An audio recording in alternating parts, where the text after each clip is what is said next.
Мінеке, говорите, кто следующий. Мыналар бәртәрі толығымен Ресей Федерациясының тіліне көшті.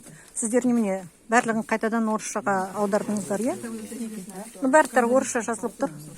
Мінеке, мен осы бутикпен Қамзинда, мынау Лермонтов 86-та бірнеше жыл бұр енді болған шығар, күресіп келе жатырмын. Құл саналы бір байғыз бейшаралар істейді мұнда. Қазақтар емес, казашкалар. Енді бір уақытта кірістер басқармасы оларға айыппұл салады деп қазақшаға аударған.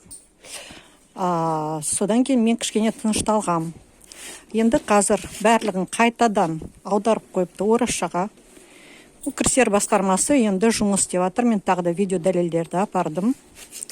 Сол мыналардың басшысын енді қарғыс атсын, сатушыларды қарғыс атсын. Мен оларға ескерту жасағам. Мінеке, осылай нетпесе бүкіл Қазақстанды қарғатып қоям деп қарғыс атады. Өйткені ол мемлекетінің тілін сатып жатыр, ұлтының тілін сатып жатыр, ата бабасының аруағын сатып жатыр. Сол қарғыс атсын.